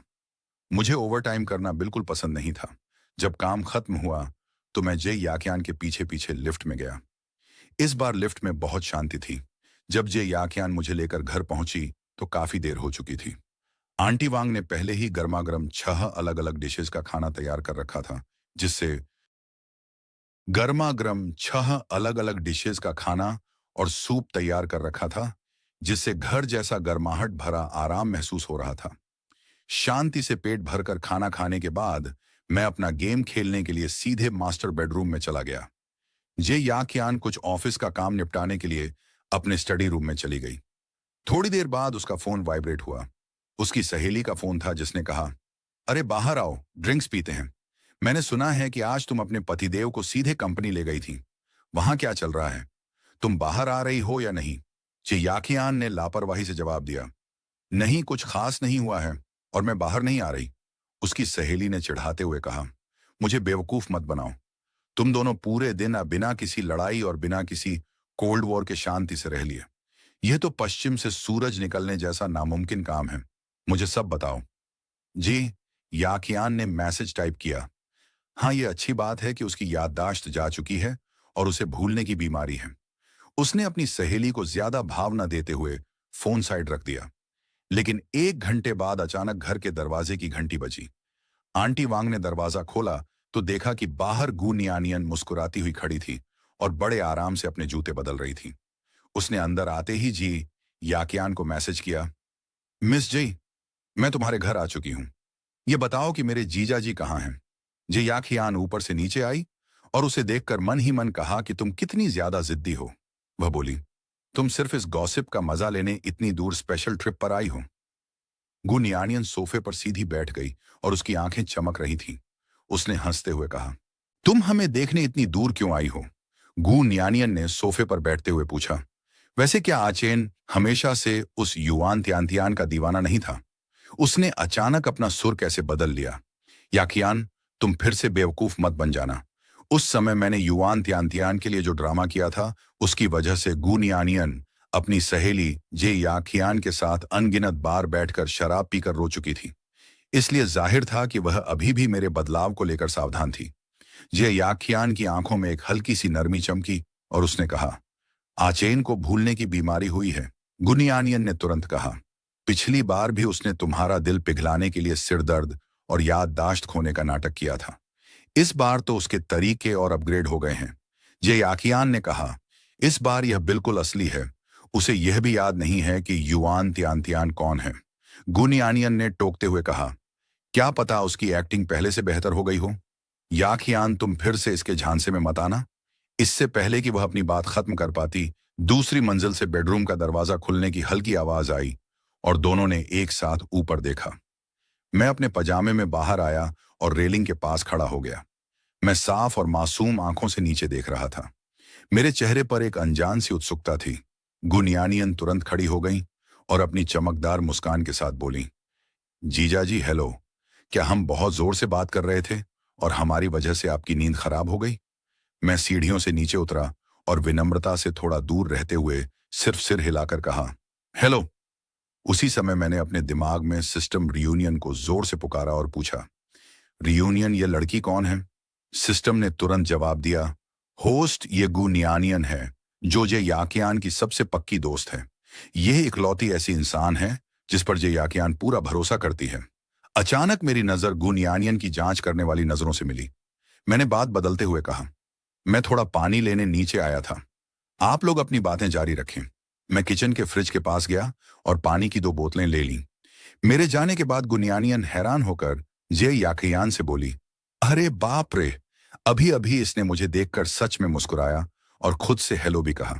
पहले जब भी यह मुझे देखता था तो हमेशा कितना रूखा और सड़ा हुआ मुंह बनाता था। लगता है इसे सच में भूलने की बीमारी हुई है। गुनियानियन खुश होकर उछल पड़ी और बोली, ये तो बहुत अच्छी खबर है। ये एक खुशी का मौका है जिसे सेलिब्रेट करना चाहिए। चलो आज रात कुछ ड्रिंक्स के लिए बाहर चलते हैं। ये पार्टी मेरी तरफ से है।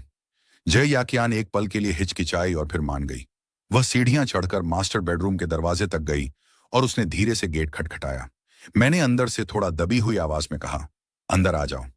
जब उसने दरवाजा खोला तो मैं सोफे पर पालथी मारकर बैठा था और मेरी उंगलियां तेजी से फोन स्क्रीन पर चल रही थीं। गेम में लड़ाई बहुत जोरदार लग रही थी और स्क्रीन की चमक मेरे चेहरे पर पड़ रही थी। मैं अपनी ही दुनिया में डूबा हुआ था। जय याकियान ने कहा, आचैन, मैं गुनियानियन के साथ बाहर ड्रिंक करने जा रही हूँ। हो सकता है मुझे वापस आने में थोड़ी देर हो जाए। मैंने गेम से अपनी आंखें ऊपर उठाए बिना स्क्रीन पर देखते हुए ही कहा, ठीक है, जाओ, मैं तुम्हें बांध नहीं रहा हूं, तुम आजाद हो। जैसे ही ये शब्द मेरे मुंह से निकले, जय याकियान का शरीर अचानक वहीं अकड़ गया। मेरे वे शब्द एक पतली सुई की तरह सीधे उसके दिल में जाकर चुभ गए थे। वह मुझसे कुछ कहना चाहती थी, लेकिन सारे शब्द उसके गले में ही अटक गए। आखिर में उसने कुछ नहीं कहा। उसने बस मुझे गहराई से देखा और फिर धीरे से दरवाजा बंद करके चली गई। बार के अंदर की लाइटें बहुत धीमी और धुंधली थीं।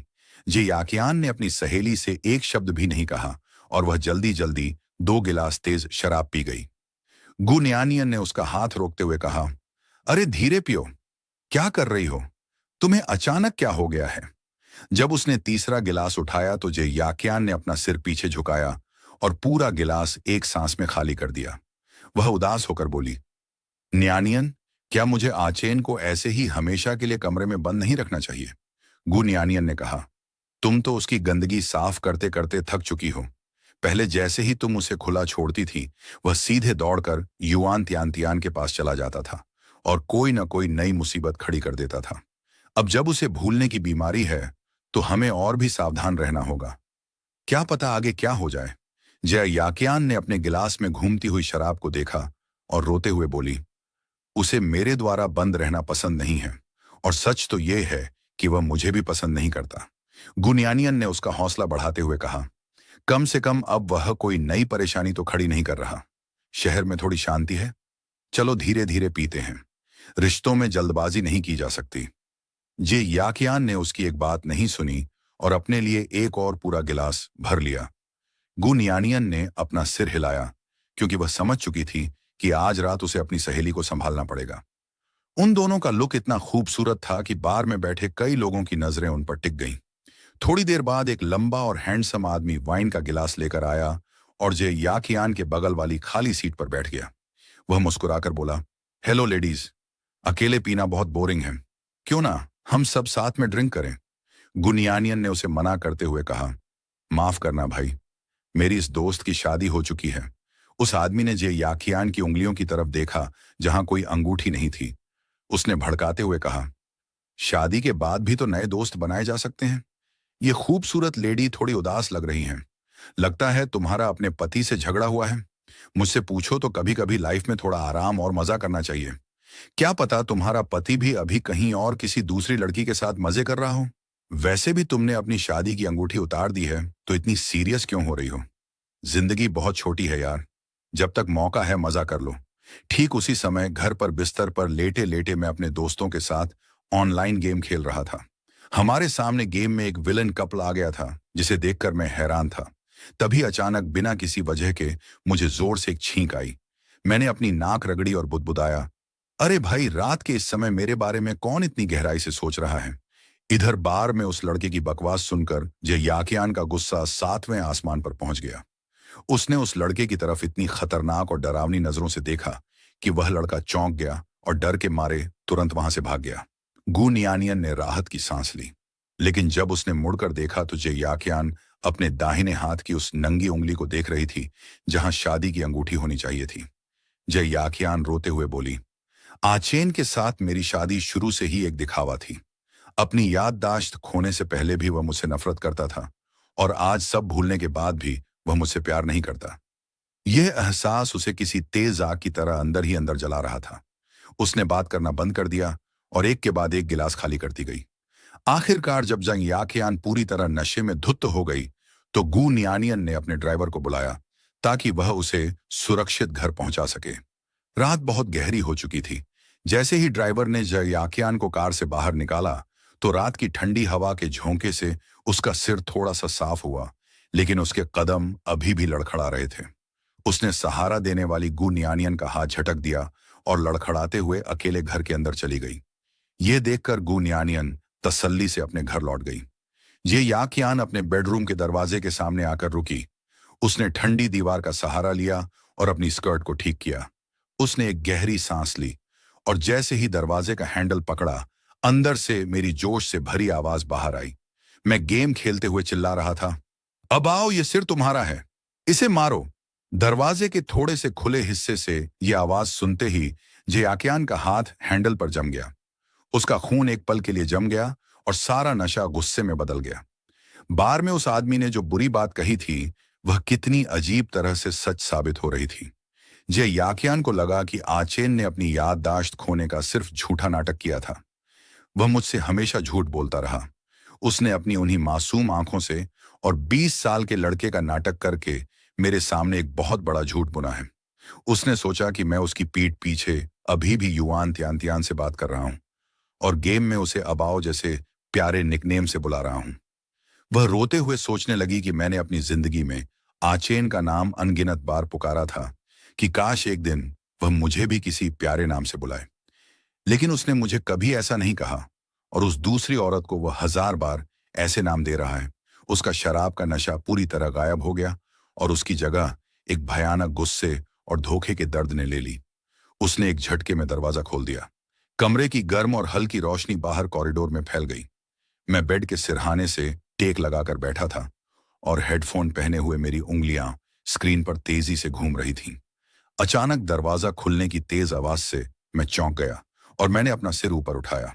अपने गेम के दोस्त से बात करने की एक प्यारी सी मुस्कान अभी भी मेरे चेहरे पर थी।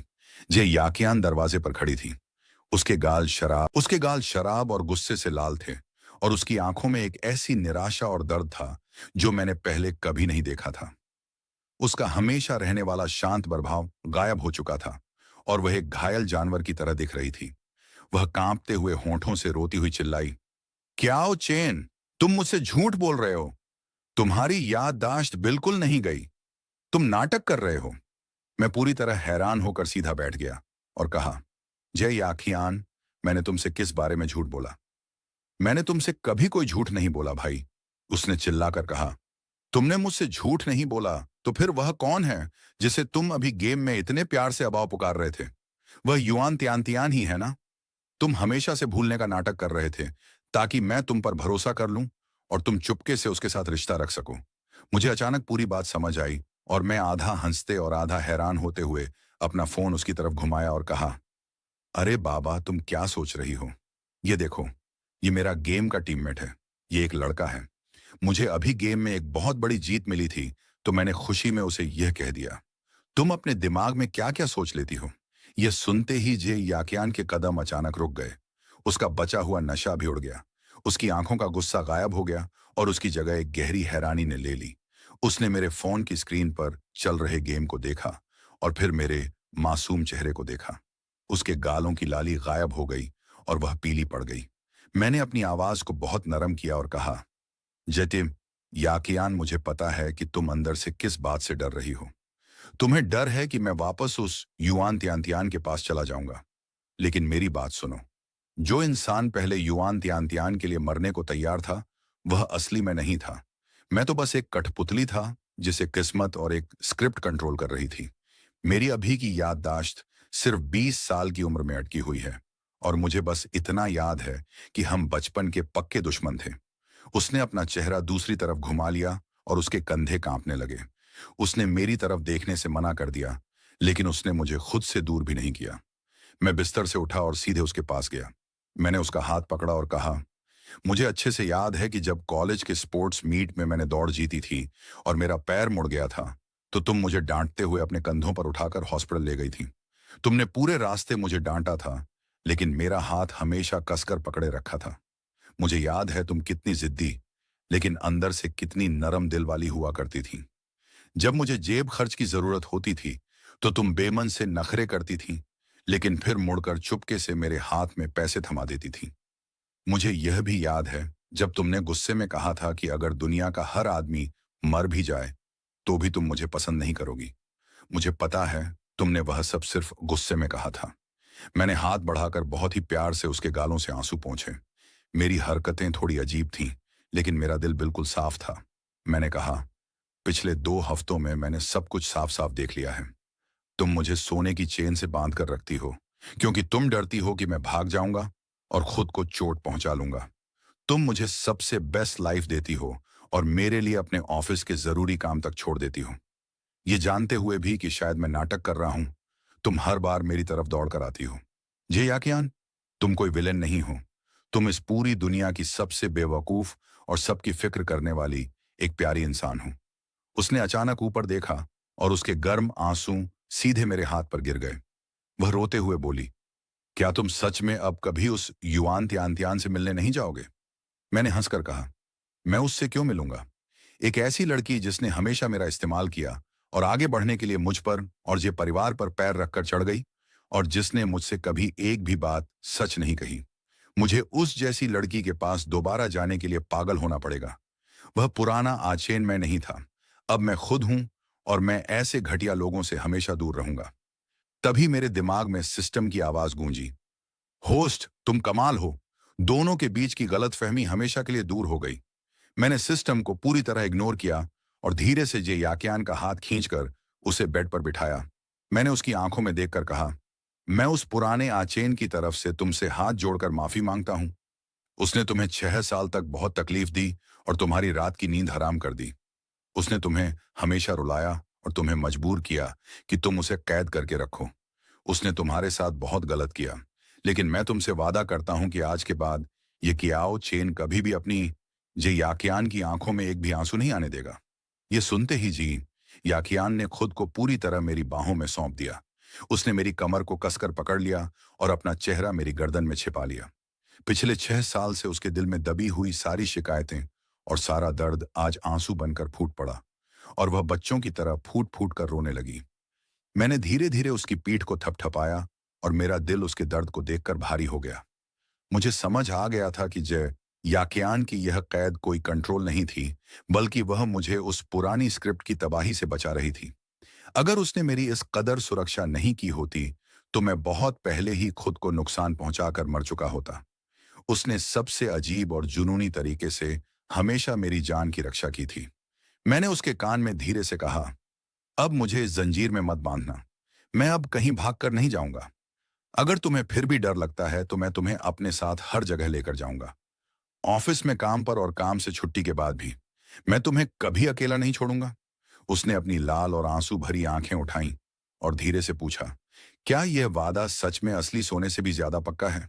मैंने मुस्कुराकर कहा, बिल्कुल असली सोने से भी ज्यादा असली। और मैं जी ग्रुप के बिजनेस को संभालने में तुम्हारी पूरी मदद करूंगा। उसने कहा, मैं पहले तुम्हें हर चीज के लिए रोकती थी, लेकिन अब से मैं तुम्हारी लाइफ का सबसे मजबूत सहारा बनूंगी। उस रात पहली बार हम बिस्तर पर 1 मीटर की दूरी पर नहीं सोए। मैंने उसे अपनी बाहों में पकड़ा और वह पूरी रात मेरी छाती से लगकर सोई रही। हम दोनों बिना करवट बदले और बिना आधी रात को उठे चैन की एक गहरी नींद सो गए। अगली सुबह जब जिया याकियान सोकर उठी तो वह थोड़ी शर्मा रही थी और उसके कान लाल हो चुके थे। मैंने जानबूझकर उसे चिढ़ाते हुए कहा, अरे प्रेसिडेंट जी, कल रात को कौन बच्चों की तरह रो रहा था? उसने मुझे गुस्से से घूरा, लेकिन उसकी आंखों में अब कोई कड़वाहट नहीं थी, बल्कि एक प्यारा सा नखरा था। वह बोली, चुप रहो और इसका दोबारा नाम मत लेना। उठने के बाद मैंने तुरंत बॉडीगार्ड्स को बुलाया और घर की सारी सोने की जंजीरें हमेशा के लिए हटवा दी। अब से मैं उसे अपनी किसी लोहे या सोने की जंजीर से नहीं, बल्कि अपने सच्चे दिल के प्यार से बांधने वाला था, जो दुनिया की किसी भी चीज से ज्यादा मजबूत था। आने वाले दिनों में मैं जे ग्रुप के काम में पूरी तरह डूब गया। जो रिपोर्ट्स मुझे पहले समझ नहीं आती थीं, धीरे धीरे मैं बिजनेस के सारे मामले सीखने लगा और कंपनी को संभालने लगा। जे याकियान मुझे काम सिखाते समय बहुत सब्र रखती थी और मैं भी पूरी जान लगाकर काम करता था, क्योंकि मैं उसका बोझ बांटना चाहता था और उस पर से सारा प्रेशर कम करना चाहता था। मैं चाहता था कि उसे अब लाइफ में सब कुछ अकेले न उठाना पड़े। दूसरी तरफ धोखेबाज युआन तियान को आखिरकार अपने लालच और मतलबीपन की पूरी कीमत चुकानी पड़ी। वह बड़ी बिजनेस डील हारने की वजह से न सिर्फ कंगाल हो चुकी थी, बल्कि उस पर भारी कर्ज भी आ गया था और उसकी कंपनी के सारे शेयर गिरवी रख दिए गए थे। उसके सख्त पिता ने, जो हमेशा सिर्फ प्रॉफिट देखते थे, कंपनी से उसका सारा पावर छीन लिया और उसकी जगह अपने दूसरे नाजायज बच्चों को गद्दी पर बिठा दिया। युआन तियान को सबने अकेला छोड़ दिया। उसकी पुरानी रईसी और शान पूरी तरह खत्म हो गई और वह शहर छोड़कर हमेशा के लिए बहुत दूर चली गई और फिर कभी लौटकर कोई मुसीबत खड़ी नहीं कर पाई। जब मैंने यह खबर सुनी तो मैं बस हल्का सा मुस्कुराया। अच्छे और बुरे कर्मों का फल आखिरकार मिलकर ही रहता है। उसकी यह हालत उसके खुद के कर्मों का नतीजा थी।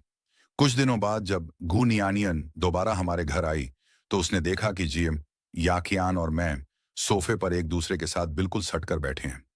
मैं बहुत प्यार से उसके लिए संतरा छील रहा था और वह मेरे कंधे पर अपना सिर रखकर ऑफिस के डॉक्यूमेंट्स पढ़ रही थी। हम दोनों बहुत शांत और खुश दिख रहे थे। ये नजारा देखकर गुनियानियन इतनी हैरान हुई कि उसने अपने मुंह की चाय लगभग थूक दी। वह चिल्लाकर बोली, हे भगवान, क्या ओ चेन, तुम तो सच में पूरी तरह बदल गए हो। पहले तुम्हारी आंखें सिर्फ उस युआन तियान को ढूंढती थीं और आज तुम्हारी नजरें हमारी याकियान से हटती ही नहीं हैं। चलो, बहुत अच्छा हुआ कि तुम्हें आखिरकार होश आ गया। जे याकियान ने शर्माते हुए गुनियानियन को धीरे से धक्का दिया और उसके होंठों पर एक प्यारी सी मुस्कान थी। वह बोली, बकवास मत करो, चुप बैठो। मैंने जित याकियान का हाथ कसकर पकड़ा और गंभीरता से कहा, मैं पहले अंधा था नियानियन, लेकिन अब मुझे सब साफ साफ दिखता है कि सच में मेरे प्यार के लायक कौन है। ठीक उसी समय मेरे दिमाग में सिस्टम की आवाज फिर गूंजी, होस्ट बधाई हो, मिशन का पहला फेज सफलतापूर्वक पूरा हुआ और आपके सारे हेल्थ इंडिकेटर्स बिल्कुल नॉर्मल हो चुके हैं। अब दूसरे फेज का मिशन अनलॉक हो गया है, जिसके इनाम में आपको कपल यूनिटी का बफ मिलता है। अब से आप दोनों एक दूसरे के दिल की बात पूरी तरह समझ पाएंगे और आपके बीच कभी कोई गलतफहमी नहीं होगी। दिन बीतते गए और मेरा वजन धीरे धीरे बिल्कुल परफेक्ट हो गया। मैं अब पहले जैसा सूखा और बीमार लड़का नहीं रहा था, बल्कि ताकत और जोश से भर चुका था। जय याकियान के साथ मेरा रिश्ता हर गुजरते दिन के साथ और गहरा होता गया। हम बचपन के झगड़ने वाले दुश्मन से अब एक दूसरे के लिए सबसे जरूरी लाइफ पार्टनर बन चुके थे। हमारे जॉइंट मैनेजमेंट की वजह से जे ग्रुप दिन दुगुनी और रात चौगुनी तरक्की करने लगा और वह पूरे शहर की सबसे नंबर 1 कंपनी बन गया। जो शेयर होल्डर्स पहले जब याकियान की काबिलियत पर सवाल उठाते थे, आज वे ऑफिस में मेरी और जेन याकियान की तारीफ करते नहीं थकते थे।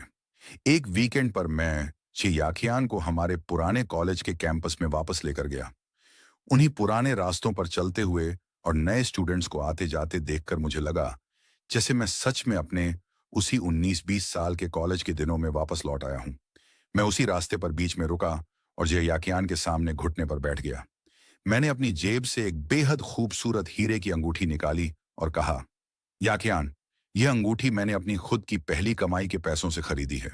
जब मैं 20 साल का था तो मेरे पैर में मोच आ गई थी और तुमने मेरा हाथ पकड़कर मुझे इस रास्ते पर चलाया था।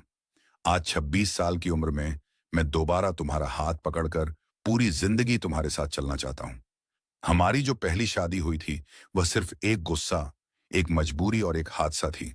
मैंने उसकी आंखों में देखकर कहा, लेकिन आज मैं तुमसे दोबारा शादी करना चाहता हूं, क्योंकि मैं तुमसे सच्चे दिल से प्यार करता हूं। क्या तुम मुझसे शादी करोगी? ये सुनते ही जे याकियान की आंखों में खुशी के आंसू आ गए। उसने रोते हुए जोर जोर से अपना सिर हाँ में हिलाया और भावुक होकर बोली, हाँ मैं करूंगी। मैंने मुस्कुराकर वह हीरे की अंगूठी उसकी उंगली में पहनाई और खड़े होकर उसे कसकर अपने गले से लगा लिया। अब हमारी लाइफ में कोई जानी दुश्मन नहीं था, बल्कि सिर्फ मैं और मेरी पत्नी थे, जो जिंदगी भर के लिए एक दूसरे के हो चुके थे और साथ में बूढ़े होने वाले थे। उसी पल सिस्टम ने आखिरी अनाउंसमेंट की, होस्ट आपका ग्रैंड मिशन पूरा हुआ। एक साथ बूढ़े होने का महा इनाम एक्टिवेट कर दिया गया है। आप दोनों को लाइफ टाइम खुशियों की बधाई। मैंने अपनी बाहों में जयाखियान को और कसकर जकड़ लिया और मेरा दिल एक गहरे सुकून से भर गया। मैंने एक समय पर सोचा था कि मैं किसी उपन्यास की कठपुतली हूं, जिसकी किस्मत में सिर्फ दुख और दर्द लिखा है। लेकिन आज मुझे पता चल गया था कि जब तक इंसान खुद से सच्चा रहता है और ईमानदारी का रास्ता अपनाता है, वह किस्मत के सारे बंधनों को तोड़कर अपनी मनचाही खुशहाल जिंदगी जी सकता है। जे याकियान ने मेरे इस असली रूप के लिए पूरे 6 साल तक एक पागलपन और एक फिक्र के साथ मेरा इंतजार किया था। उसने जो भी दर्द सहा और जितना भी इंतजार किया, मैं उसकी बाकी की पूरी जिंदगी उसे बेइंतहा प्यार और अपना साथ देकर उस हर एक आंसू की कीमत चुकाऊंगा। रात के सन्नाटे में कमरे की डिम लाइट में मैंने अपने बगल में गहरी और सुकून की नींद सो रही जे याकियान को देखा। मैंने धीरे से आगे बढ़कर उसके माथे को चूमा और मन ही मन कहा, इस जिंदगी में तुमसे शादी कर पाना मेरी लाइफ की सबसे बड़ी खुशकिस्मती है। मेरी बाकी की पूरी जिंदगी के हर एक मौसम में, हर एक आम दिन में, गरीबी में, अमीरी में और मेरे दिल की हर एक धड़कन में, अब जहां भी मेरी नजर जाएगी, वहां सिर्फ और सिर्फ तुम ही रहोगी। ये स्टोरी यहीं पर समाप्त होती है। अगर आप ऐसी ही और इंटरेस्टिंग स्टोरी देखना चाहते हैं तो हमारे कागे एक्सप्लेन चैनल को सब्सक्राइब करना ना भूलें। मिलते हैं एक और नई स्टोरी के साथ, तब तक के लिए बाय।